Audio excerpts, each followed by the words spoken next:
Hoje você vai entender de uma forma simples o que você precisa saber sobre notebooks e como comprar um notebook certo para você. Isso porque tem muitos notebooks ruins sendo vendidos como se fossem ótimos e que muita gente acaba comprando. Ou até notebooks que são bons, mas não são para sua necessidade. Então hoje eu vou te explicar o passo a passo completo para escolher o melhor bom e barato que vai suprir o que você deseja. Seja estudar, trabalhar de uma forma simples ou de uma forma mais pesada, jogar ou jogar fora, se ele for um positivo da vida. Então se você não quer jogar o seu dinheiro no lixo achando que tá fazendo uma boa escolha, eu sou o Neon e vamos começar.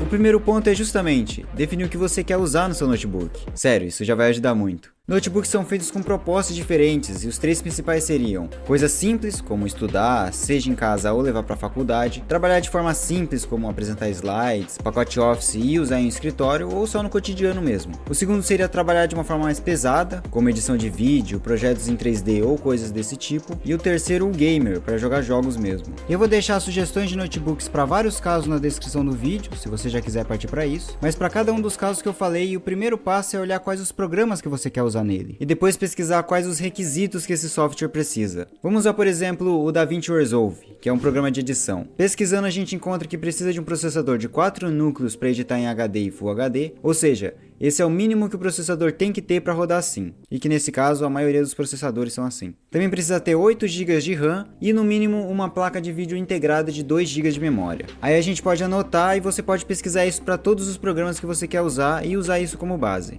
Com isso em mente, a gente pode passar para as configurações do notebook.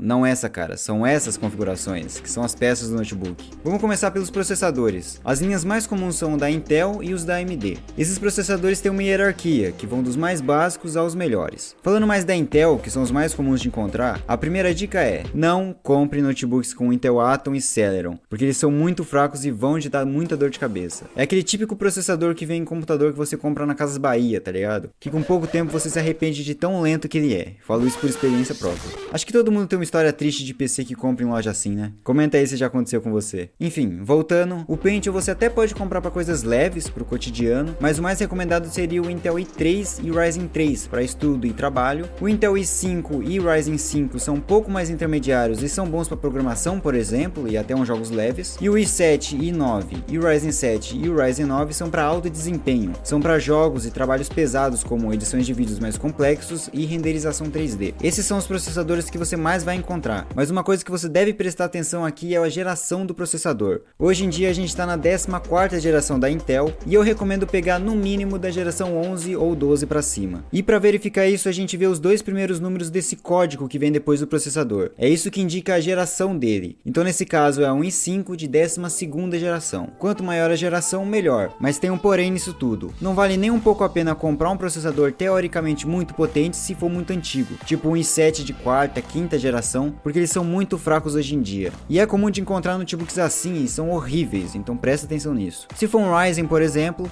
aí vale a pena comprar no mínimo da série 4000 para cima, que tem o número 4 na frente. E um ponto que você pode se atentar é a letra que fica no final, como por exemplo a letra U, que significa que consomem pouca energia, ou seja, são notebooks onde a bateria dura muito e são recomendados para uso de trabalho e estudo por horas sem precisar carregar, e a letra H, que são para alto desempenho, então são esses que vêm em notebooks gamers e em notebooks para tarefas pesadas, só que por serem mais potentes também gastam bem mais energia, então você tem que usar colado na tomada mesmo. Vou pôr na tela outras letras que você pode encontrar, mas essas são as mais comuns. Então se a gente anotar os requisitos que a gente anotou lá atrás, a gente pode conferir se vai bater com o processador. A gente pesquisa o modelo e verifica os núcleos, que nesse caso o i3 de 13ª geração tem 6 núcleos, então ele serve sim para o nosso caso específico, mas lembrando, esse é o mínimo para editar em Full HD. Outra coisa que você pode se atentar é a placa de vídeo. Se você for jogar ou editar vídeos, ela é muito importante, e principalmente para renderização e edição de vídeos, as placas da Nvidia são as melhores. Um exemplo seria no mínimo uma GTX 1650. Ela ainda serve bem, mas já é um pouco antiga, então se puder pegar uma ideal seria a GTX 3050, que está substituindo ela, ou superiores, que para edição e jogos seria muito bom. Se você vai fazer coisas mais simples, aí nem precisa se preocupar, porque os processadores que eu falei já vêm com uma placa de vídeo integrada, que dão conta do recado. Como no exemplo que eu falei, o mínimo que aquele software aceita é com placa integrada, já no processador. E bom, eu vou deixar um resumo aqui na tela sobre cada parte. A partir de agora as coisas vão ficar bem mais simples, a parte complexa já foi, e vamos falar da memória RAM, que junto com o processador processador ajuda na velocidade do notebook e multitarefa também. O mínimo para comprar hoje em dia é 8 GB de memória RAM para estudos e trabalho. Se você for jogar ou fazer tarefas pesadas, aí o mínimo é 16 GB para cima para rodar os programas bem. Um ponto interessante é descobrir se o notebook aceita aumentar essa memória depois, ou seja, você comprar mais memória e armazenamento para melhorar ele. Se ele for soldado, significa que ele não aceita fazer essas melhorias no futuro, porque aí se você quiser comprar um de 4 GB de RAM para usar coisas bem simples, até pode, mas verifica se ele suporta fazer esses upgrades para trocar a memória por um de 8 GB, para evitar dor de cabeça. Vou deixar alguns links de memórias baratas e confiáveis aqui na descrição se você quiser, ou para até se você quiser fazer upgrades em um notebook que você já tem. Sério, vale muito a pena. E eu recomendo pesquisar se a memória é compatível com o notebook, porque varia de modelo para modelo. E aí, falando de armazenamento, é importante notar que ele deve ser SSD, que é a tecnologia de armazenamento que é muito melhor que um HD. Então presta atenção, porque por mais que o HD tenha mais armazenamento, não vale a pena porque é muito mais lento. De tamanho, o mínimo é 240 ou 256 GB hoje em dia, ou se você for jogar ou editar, é bom até ser mais, já que é onde você vai ter que salvar os arquivos que você baixar e jogos que hoje em dia são bem grandes. Ah, e não se esquece de deixar o seu like aí embaixo se esse vídeo tá te ajudando, hein? Clica nele aí até ele brilhar e vamos partir para a tela agora. Falando de tela, a primeira coisa que você tem que se atentar é que a resolução dela deve ser Full HD. A maioria assim são bem melhores que HD para assistir vídeos e usar o notebook em si. A gente pode falar também do tipo de tela, porque a mais comum é a TN, mas se você vai editar vídeo ou foto, é melhor que ela seja de uma qualidade melhor, tipo IPS ou WVA. Isso porque as cores da tela TN não são tão boas e ainda distorcem um pouco dependendo do ângulo de visão. As telas IPS ou WVA têm cores bem melhores e bem mais reais. O problema é que é mais cara que a tela TN, ou se você quiser você pode comprar uma tela externa para isso, que é o tipo de tela do notebook e não vai importar muita coisa. Mas se você não precisa de tanta precisão nas cores, a tela TN já é boa e você não precisa se preocupar com isso. Um outro ponto sobre a tela é a taxa de atualização. A maioria das telas é 60 Hz, esse é o mais comum, mas se você vai jogar ou coisa do tipo, é bom escolher uma tela que seja de 120 Hz para cima. A maioria dos notebooks gamers já vem com isso, e é basicamente a velocidade com que as coisas aparecem na sua tela. As coisas são muito mais fluídas e é muito bom para jogar. Além disso, a gente pode falar de alguns detalhes de notebook que você pode prestar atenção se for importante para você. Por exemplo, se você vai usar um notebook no escuro, é bom que o teclado seja retroiluminado. Se para você é importante que o notebook venha com USB tipo C para carregar, então ao invés de usar a fonte do notebook, você pode usar até o carregador do seu celular. Se o notebook é Windows ou Linux, que para a maioria das pessoas é bom que já venha com o Windows instalado, o Linux é um outro sistema. Muitos notebooks podem vir com tela touch. Eu recomendo que você só compre notebook com tela touch se você realmente for usar, porque na maioria das vezes isso só encarece o produto e muitas vezes a gente nem vai usar. Se você for participar de muitas reuniões online, é bom verificar o webcam, e você pode verificar se as entradas e saídas do notebook são as que você precisa. Se você precisar de um HDMI ou várias entradas USB para fazer alguma coisa, é só ver lá e se certificar, e ver de um modo geral se tem algum outro detalhe que seria importante para você.